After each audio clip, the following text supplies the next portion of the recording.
జై హో chat GPT, జై హో చాట్ జీపీటీ, జై హో చాట్ జీపీటీ రో. ఏంది ఎంత సౌండ్ వస్తుంది? ఓ కెమెరామెన్, కెమెరా ఆన్ చేసినవా? చెప్పేయాల మళ్ళా. Hi friends, welcome to our channel. నేను మీ గోపి.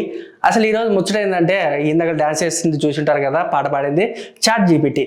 అసలు ఈ చాట్ జీపీటీ ఏంది, అసలు ఎందుకని ఇది? కొంతమంది ఎందుకు ఫైర్ అవుతున్నారు, కొంతమంది ఎందుకు నార్మల్గా పాజిటివ్ రెస్పాన్స్ ఇస్తున్నారు.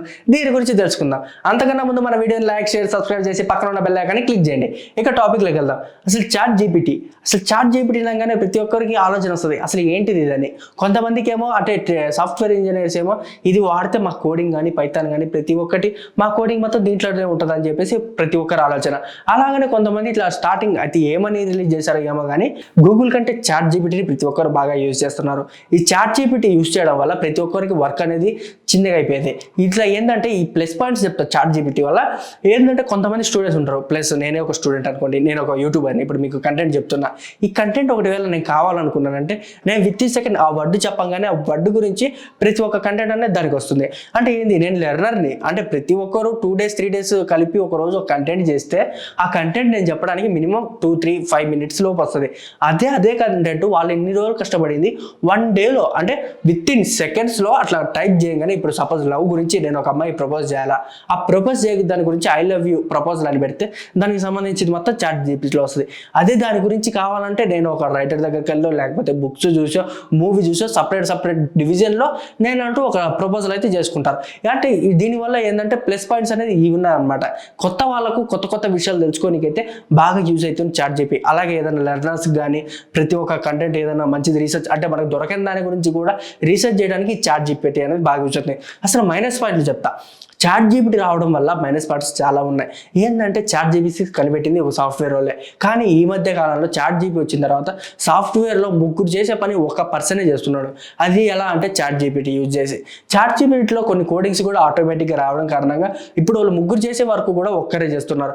అలానే ముగ్గురులో ఒకరిని మాత్రమే వర్క్లో ఉంచుకొని ఇద్దరిని తీసేస్తే వాళ్ళకి ప్లస్ పాయింట్ ఏంటంటే సాఫ్ట్వేర్ వాళ్ళకు అమౌంట్ సేవ్ అవుతుంది, ప్లస్ వర్క్ అనేది బాగా తొందరగా అవుతుందని అనుకుంటారు. ఆ చాట్ జీపీటీ రావడం కారణంగా ఇద్దరు వర్కర్స్ అయితే తీయాల్సి వస్తుంది. అదిగాక ఏదైనా కంటెంట్ కావాలన్నా, ఏదైనా చేయాలన్నా కంటెంట్ రైటర్స్ అయితే చాలా రోజులు తలబట్టుకొని ఏదైనా చేయాలన్నా కూడా ఇన్ని రోజులు చేస్తుంటే, అలాంటి అదేమో సింగిల్ టేక్లో విత్ ఇన్ సెకండ్స్ కళ్ళు మూసి తెరిచేలోపు ఆ కంటెంట్ అనేది ఇస్తుంది. దీనివల్ల మైనస్ పాయింట్స్ చాలా ఉన్నాయి. అదిగాక కొంతమంది ఐటీ కంపెనీలో ఇప్పటికి మీరు చూసింటారు, చాలా మందిని తీసేశారు ఐటీ కంపెనీలని. ఇట్లా చాలా మందిని తీసేయడం కారణం కూడా ఈ చాట్ జీపీటీ. ఈ చాట్ జీపీటీ మానవుడు ప్రతి ఒక్కటి ఆశ్చర్యంగా చేయాలి, ప్రతి ఒక్కటి యూస్ఫుల్ అయ్యాలని చేస్తున్నాడు, కానీ ఇట్లా చేయడం కారణంగా వాళ్ళంతటా వాళ్ళే దెబ్బతింటున్నారు. సపోజ్ మీకు ఎందుకు రోబోని క్రియేట్ చేస్తున్నారు. రోబో క్రియేట్ చేస్తే అంటే మనిషి లేని ప్రపంచం, యంత్రంతో తయారు చేసే ప్రపంచాన్ని చేయాలనుకున్నారు. అంటే మనిషి మీద ఎక్కువ డిపెండ్ కాకుండా మనిషికి ప్రెజర్ తగ్గాలని అనుకుంటున్నారు. కానీ అదే మనిషి ప్రెజర్ తగ్గాలనుకునే టైంలో ఈ మనిషి ఏం చేస్తున్నాడు అంటే చేసే మనిషిగా రేపు ఫ్యూచర్లో దెబ్బతినే అవకాశం ఉంది. ఎందుకంటే ఇప్పుడు చాట్ జీపీటీ ఇట్లా చేయడం కారణంగా ఈ ముగ్గురులో ఇద్దరు పోగా ఒకటే మిగిలిండు. అలాగే ఇట్లా మిషన్స్ అన్ని ప్రిపేర్ చేయడం కారణంగా ఇప్పుడు ఓనర్ 10 మంది ఉన్న 10 మందిలో 50 మందిని వర్క్లో పెట్టుకుంటే వాళ్ళకంటూ అమౌంట్ అనేది ఎక్కువ పడుతుంది. అదే 10 మందిలో 5 మంది డే బై డే షిఫ్ట్ వేసుకొని చేసుకుంటుంటే ఆ అమౌంట్ ఏదో ఇళ్ళకి కలిసిపోద్ది అన్నట్టు మనంతటా మనమే మన ఉద్యోగాలు పోగొట్టుకునేటట్టు చేస్తున్నాం. అదొకటి ఆలోచించి యంత్రాలు చేయండి, ఇట్లా చాట్ జీపీటీలో అవన్నీ వాడండి. బట్ ఎంతంటే చాట్ జీపీటీ కారణంగా ఉద్యోగాలు పోగొట్టుకోవడం కంటే అదే చాట్ జీపీటీ వల్ల కొంతమందికి ఎక్కువ ఉద్యోగాలు వచ్చేటట్టు చేపిస్తే బెటర్ అని నా ఒపీనియన్.